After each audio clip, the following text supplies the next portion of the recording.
Right, what's going on, guys? I've just been round Steve's house out the CD department. He's bought a new Porsche. All his mates have got new cars. Dave's got a new house. His missus has got, let's say, cosmetic surgery. What is happening?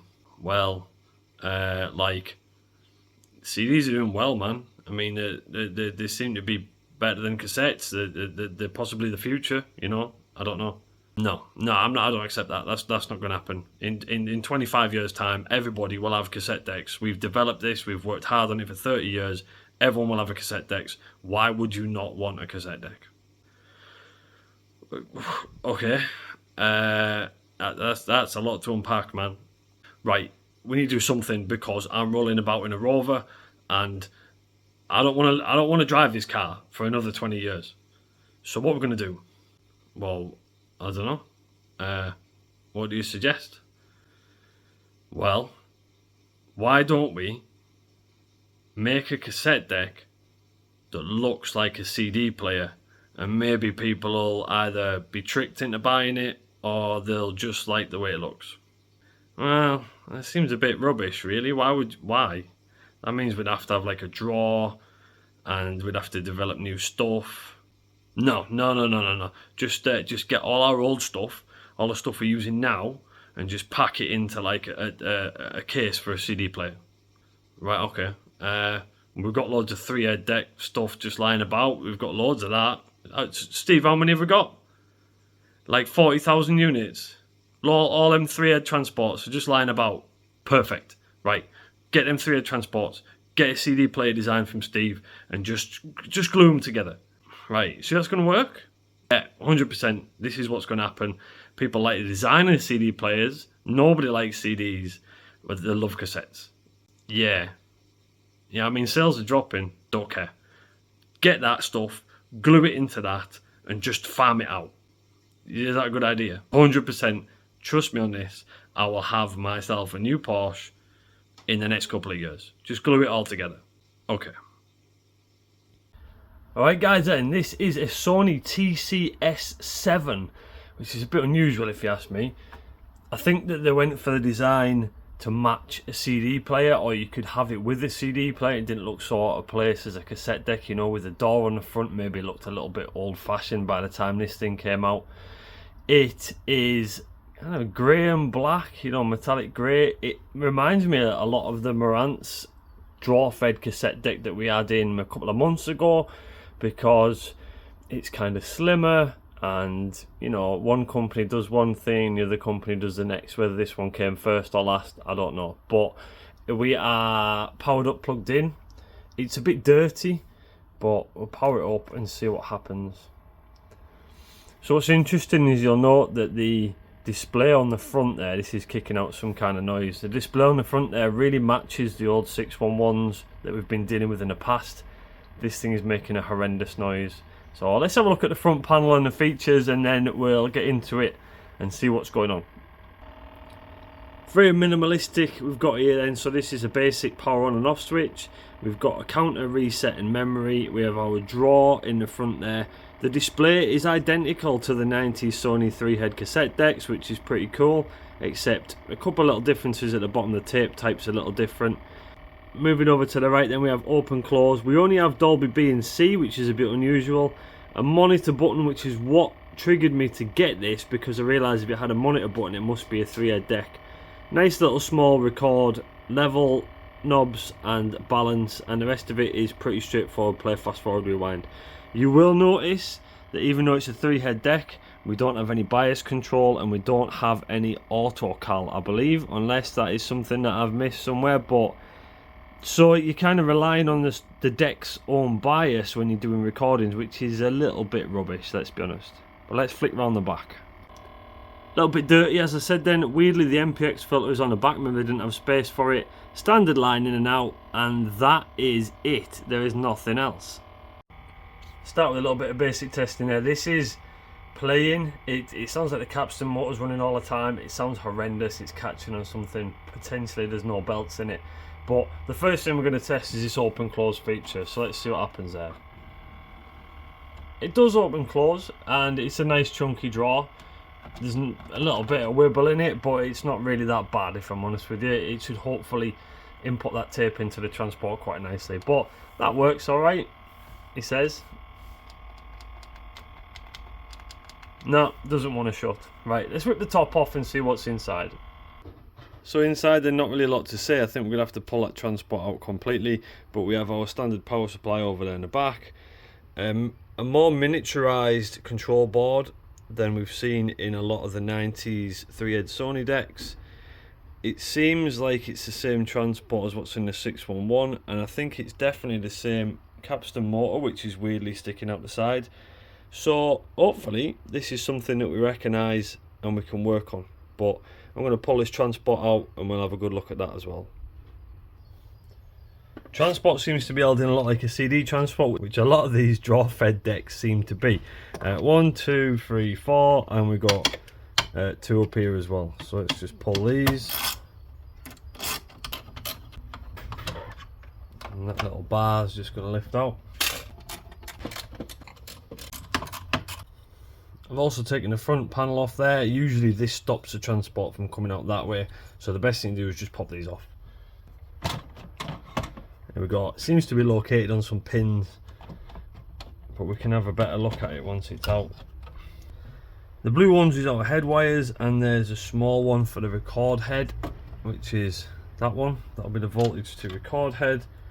And then we have one head, and the red one is our second head. So that's that bit out of the way, and then the rest of it's going to be logic control wires, which is all this here. They're all different sizes and they seem to be kind of color coded as well. That one just gives you front panel control. We have another one here with 5 prongs, and that one, and a black one as well. I think that's it. 4. Roughly similar to what the 611s and whatever else, you know, 511s have with the 3-head deck. So I'm going to say it's probably a redesigned 3-head transport out of that cassette unit. And there we go.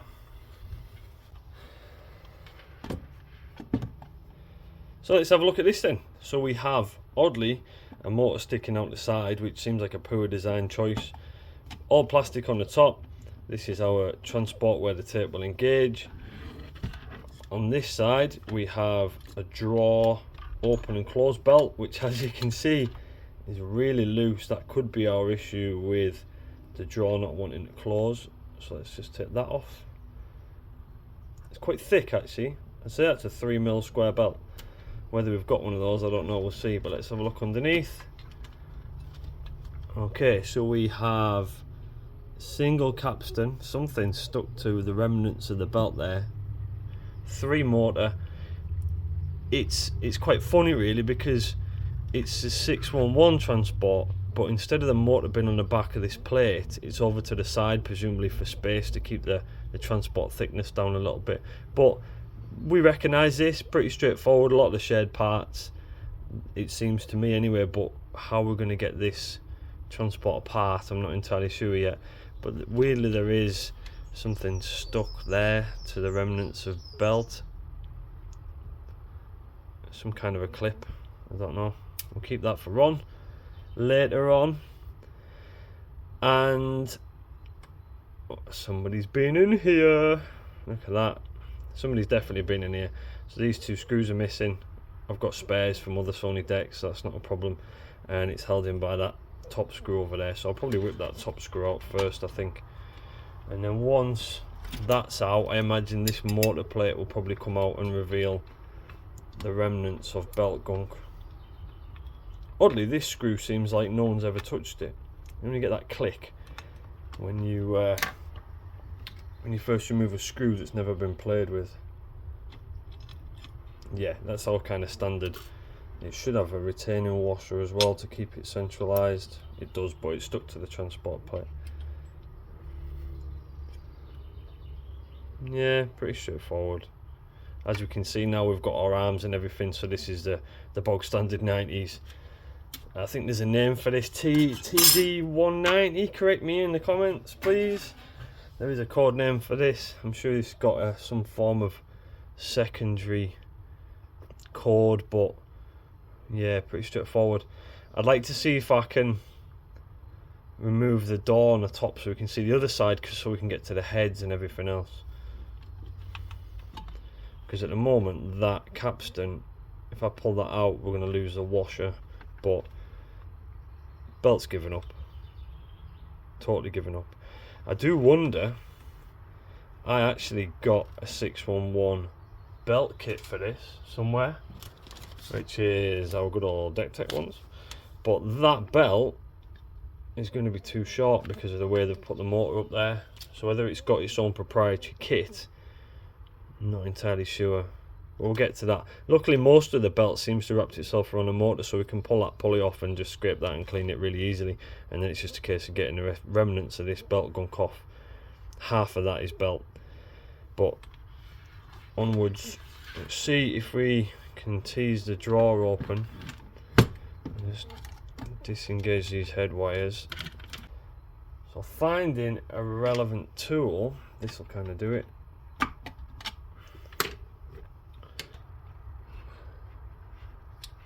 Right, there's the capstan. There we go. Don't lose them. I like to just sit them on top of the capstan there whenever I put my capstan to one side. Yeah, perhaps we can take the side plate off and then the rest of it will follow. Let's try that.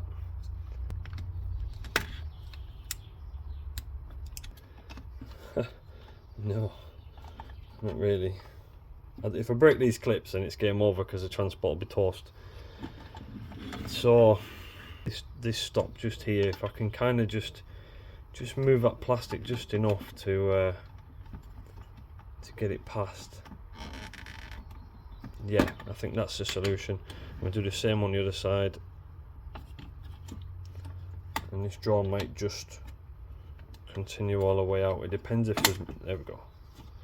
I was worried there's going to be more stops, but there isn't. Nothing really fantastical to say about that. Right, this one's, we've got cables connected to it and whatever else. I don't see a need to remove that side, if I'm honest. But now it's given us access to the transport itself. A little protector here over the heads, which is a bit strange. The heads look in good condition as well. Pinch roll looks in really good condition actually, so I think this just succumbed to belt failure. There's that belt down there is your kind of mud select belt, and we need to separate all this to get into that. But this motor here feeds all the way through the transport, and the arm on the other side is our arm for take up and fast forward rewind. So we need to remove this arm. We need to remove this arm down here, which is that little circlip. Put my finger on it again. There we go. I've had a few questions about these arms. So these arms, they're friction based, so when that motor inside in there goes right or left, the arm will swing across for take up and fast forward, or swing back for rewind. If you over grease these arms, which this has got mountains of grease on it, if you over grease it, it hasn't got the friction to swing left and right, so your take up's terrible, your fast forward don't work, and your rewind don't work. So clean it by all means. I recommend not greasing them. I don't grease them arms at all, but that's just my own personal preference. So now I believe we can separate this motor board from the top here, which is just a few screws. Is it? Yeah, standard screws. So one over here that goes down through your eject wheel, or what would be the eject wheel, I'm not entirely sure what it does now. This one goes down through your mud select wheel. Real long things these, because they go straight through the transport. They're all the same size. There's one down the back, down here. And that's just starting to separate now. There's a third one. Oh, just flickered it. And then the last one's down the back, down here, I believe. Yeah. On other Sony decks, this is your earth lead as well. So if you work on this transport on a different deck, this is where that black earth lead goes that's floating about, and you can't remember where it went. There's that one, and then this should pull off now because we've got the arm off the other side. I have to disconnect this motor. It's really difficult to do. I damaged my finger yesterday working on my son's car. Right then, this should, in theory, just pop off and separate. There's our rotary encoder, which if your deck's stuck in between modes, that needs stripping and cleaning. I've got other videos about that. And there is our mod select belt, which is right on the edge of turning itself back into dinosaurs. So that's gone. And well, that's kind of it really. We're kind of there. Just reposition the bits that need repositioning, like so, and then we can fit our new belt on there once we've given it a clean. So I'd just say I bought a kit for a 611S expecting this transport to be identical, but it isn't. However, the internals are. So this small belt you got in here, that's going to work for your mode select. What the hell I'm going to do about the other belts, I'm not sure. I've got a generic one for the door open and close, but the motor one's going to have to be proprietary. I'm going to have to measure it, I think. So we'll give these little bits of clean. This is actually immaculate inside. The belt's just failed, and obviously with it being jaw fed, it's all protected anyway. So yeah, really good condition actually. So what I like to do is then give them a little bit of a clean. It's weird really, because my last load of videos have kind of had a topic. It's always been, oh look at this thing that I found, or I go here on an adventure, or anything like that, you know. My hands are manky. As I say, I was changing the strut on my son's car yesterday, which kind of didn't really go to plan. So please forgive the state of my fingers. They look worse in this light. So because this belt hasn't failed, this wheel's really clean. Right then, who can remember which way it goes? So from memory, this one goes on there first, and then these little two nodules here, we're going to sit that belt on that wheel and those nodules, and then once you rebuild, you kind of pop it back onto the pulley of this motor in here. But because we've got this plate in the way, I'm not sure how much visibility I'm going to have, but we can only try. So if I can delicately do this without pinging it everywhere, it's really difficult to do on camera, like so. So that's just sat on those two pins, and then you have to reseat this gear on top of that as well.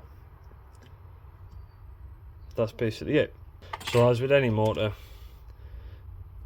all the bearing, and if you can get in there, the beauty of a needle.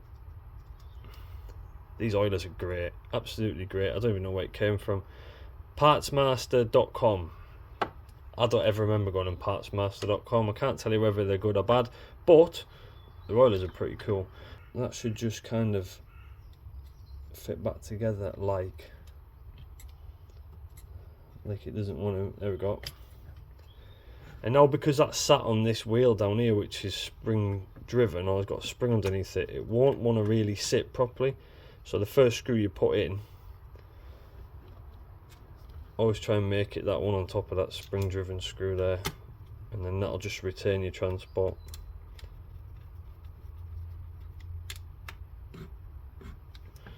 Alright, so now that's basically back together, you can just fire your screws back in. As long as your arm is seated in that mode select wheel, we should be fine. And this is our last screw now. So once this is in, we can put our arm back on the other side after we have popped that belt on, which is going to be difficult to show you if I can even see it. So this arm isn't doing us any favours at all, because we need to, remember we sat that belt on those pins in there, we need to pop that onto the motor. How I'm going to do it, I have no idea. How I'm going to do it on camera is an even bigger question. So let's see if I can do it on camera. Alright, you can just see that. Right, there we go. I'm sorry I couldn't show you that, but there's only one way in, and that's exactly where I want to point the camera. But that belt's now sat on that mod select motor pulley, which we've oiled. So that side of it's done, really. The internal stuff for the transport is now done. Right, so that now sits back on there. So we'll sit that on there. And I find the best way of doing this is using your finger, because look at that. The axle kind of presses in your finger, but you think the rest of your skin that goes around the axle presses that seal, or whatever you want to call it, presses it down in place. Perfect. These plastic pulleys are great, because if you just pop your screwdriver underneath it and very gently lever up, it will come off. We'll give a little bit of oil into the main capstan motor, because if it's like all the other Sony decks, it will be constantly running when it's powered up, which is probably what our noise was. I'm going to pop that on until you've got about a ½ millimetre clearance against the motor, and then when it's running it's not touching the motor. Let's clean out our capstan bushing, and my preferred way of doing this, if I can find them, is a white pipe cleaner, and just snip it, and then that's just dipped in IPA, and then just slowly and gently pop that into the bushing. Try not to damage the bushing because it is brass and this has got a steel shaft on it, but just a cursory kind of 2 or 3 times in. Yeah, pretty clean, nothing on it. A little bit of oil on our capstan shaft. Always start halfway down, because if you put it up here it's going to go on your tape, so just fire that in there and really slowly just ease that into position like so. I'd like to fit it today, please, thank you. That's on there, and as you can see that I'm not touching it. That will retain your capstan, but not amazingly. So let's see what belts we got. I'm probably going to have to go buy one. So we've got 85, 88, 79. 88 internal. I think that's even going to be too short. Let's see if this is going to work or not. This is just the biggest flat belt that I have that's the right size. I think this might be a bit tight. Oh no, actually, seems that's perfect. If you can't play a tune on it, it's just right. If it's got a high pitched twang, there we go. I'm happy with that. That belt was purchased for somebody else's deck, then I had to buy 4 or 5 sizes just to make sure I had the right one, and that's worked out quite nice. So 88 by 5mm flat, if you're looking to do this job yourself. Right, so we need to find 2 screws out of the spares box for those 2 parts, and we do, these usually kind of sit there, these sit on little legs and little feet, and we did have 1 screw. Make sure that it goes inside that plastic washer there. It's got like a plastic spacer, don't lose it. Find a couple of transport screws. From memory they're black, and because they're going to plastic they are not machine thread, they're kind of self tappers. So let's have a look in the spares box. You'll like my spares box, if anybody's even watching this at this point. Spares box for Sony is a coffee jar. Nope. There you go. Sweet. Let's try that one. What you can do, if it needs a really bigger belt as well, because there's no precision, that one's better. There we go. If you use a poor quality belt, it's not going to affect how good or badly it opens the deck. You know, if you use a poor quality belt on the capstan, it'll affect wound and flutter and things like that. But if you use any bloody belt you want on a CD opening belt, you know, I've even, when I couldn't find the correct size, I've used the one that was too long, doubled it and put it on. As long as it's controlling what you need it to control, then we're good. Okay, so a cursory clean of the heads, a little bit of a clean in there, and then we'll try and put the side and the top back on. We should be good. Let's give these a clean, even though I'll be honest with you, I think they are actually already pretty clean. I am tempted to fully remove that plate, you know. Yeah, let's pull it. Ugh. There we go. And now we can get to all our adjustment screws and everything else. So I think it's that one on this deck is our azimuth adjustment screw. We've also got our motor adjustment, speed adjustment pot, which is there, which somebody has been in because the rubber's broken on it. So someone's cared for this deck or had a play with it at some point. So we'll stick this to one side. I'm not convinced I'm going to refit it, simply because it seems like a stupid thing to put on. But if I can refit it after we've adjusted it, then let's do that.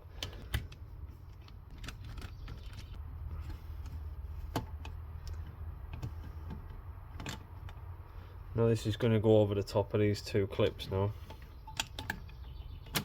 like so. Now we've engaged the motor. So a bit of a test of the motor on the side. If I just turn the wheel, that should re-engage the tape mechanism. Lovely. Let's see if we can't refit this without damage anything.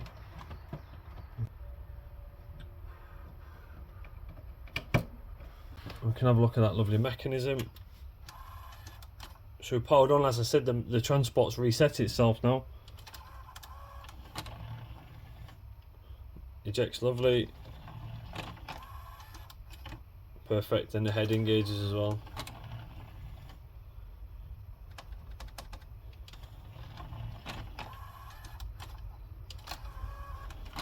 Alright, let's find the tape for testing.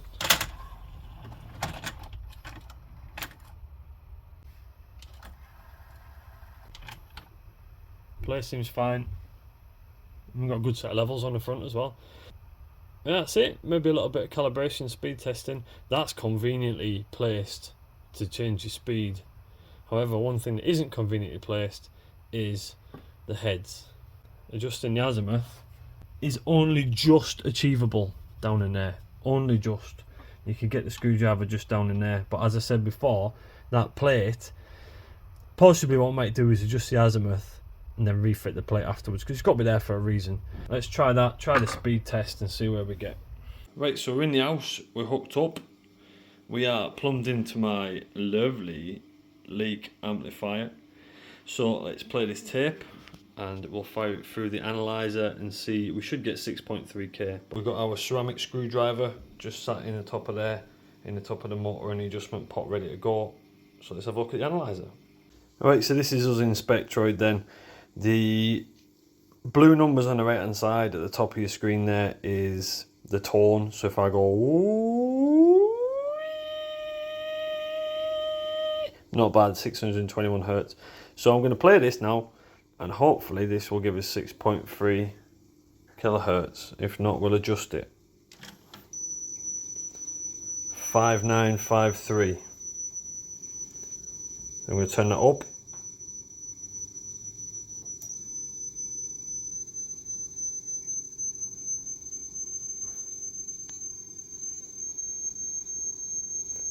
Six, 3, 7, 5. That's it. Done. Speed done. Alright, so final stages of the calibration phase then. We are recording onto a Type 1 tape there. I am putting in a tone, and then what we're doing is we're watching how it is on the oscilloscope as I press the monitor button. So that is our solid tone going in, that is the tone going out. So as you can see, there's a little bit of a difference there. If I were to just reduce the volume a little bit, there's a little bit of a volume difference.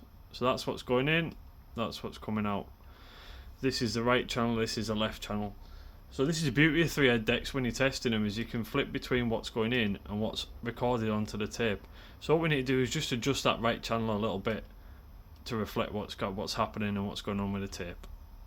The pots on this are quite unusual. It's these white things here. They're quite fancy looking plasticky things. Obviously they've updated the board, but we've got our azimuth test tape in now. I've adjusted the playback levels, it wasn't the record levels, and there is our azimuth result. So our azimuth result there, it's putting about 7 kilohertz in. Right channel, left channel, right channel, left channel, and all together we're just about in phase, just about in sync there. It's a little bit difficult because you shouldn't really be testing levels on such a high tone. You should be using 400 hertz, but I can't find my 400 hertz tone anyway, so this is the absolute best I can do with this. The jumping about is my rubbish oscilloscope, I'm afraid. I do need to invest in a better one, but I'm happy with that. I'm going to say that's as calibrated as it's going to get. So the last thing that I'm going to do is I'm going to just pop this back on. I won't do it on camera because it's just 2 screws. Secure the transport down, and then we're done, and we'll go listen to a bit of music. So we're all done, finished, buttoned up. We've got the drawer front back on as well. The top's on, and we've given it a little bit of a clean. We're ready to play a tape, which is some nice royalty-free YouTube music. I will warn you right now, when I did the recording, stupidly I left the balance over like that, which is a silly thing to do. So one of the channels is going to be less than the other one. But such is life. This is the way it is. It's all been tested. Azimuth has been corrected, and the levels are all correct, recording and playback. This front plate has got a bit of an orange tinge to it. I do wonder if it's got a filter on it actually, because usually that's white, but we'll see. So we'll see what it sounds like. Let's just knock the amp up a little bit, and I'm expecting it to sound as good as these Sony decks do. Just ignore that rubbish piece of vinyl down there. That was a charity shop find. Let's not talk about that.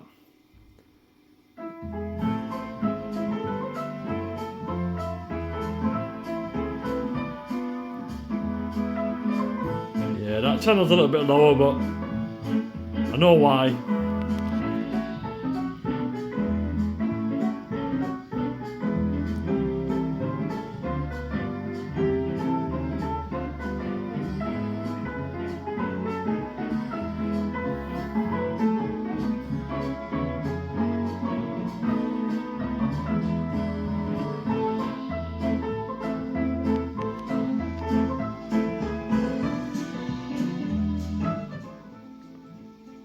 Alright, so let that play in the background. Another one saved. Obviously, not so long ago this afternoon, this wasn't working at all. Nothing was playing, nothing was happening. Drawer wasn't closing, blah, blah, blah. But with our usual skill and ingenuity, we've got this nice looking thing, which there doesn't seem many of these about, actually. There's a few broken ones, but there's not many that are working. And I wanted this specifically for my house and my little setup. So this is going to go in the cupboard in the stack there with my little Pioneer stable platter transport that I've got a nice CD player, and I just wanted a nice looking different drawer fed. I know I've got a fetish for drawer fed cassette decks, I don't know why. If you have an unusual drawer fed cassette deck, get in touch and we'll work it out from there. Maybe I can fix it, maybe I can buy it, let me know. So that's this week's video done then, guys. I hope you enjoyed it. If you do like my channel, please like and subscribe. Recently hit 4,000 subscribers, which I didn't even know 4,000 people existed that were interested in this stuff. But if you've enjoyed it, I've enjoyed doing this, and look at this thing, it's pretty cool, isn't it? The wife's gonna hate it, but I really like it. So let's just see that drawer opening now. And there we go, there's our test tape. So that's it, wraps it up quite nicely. See you on the next one, guys. Peace.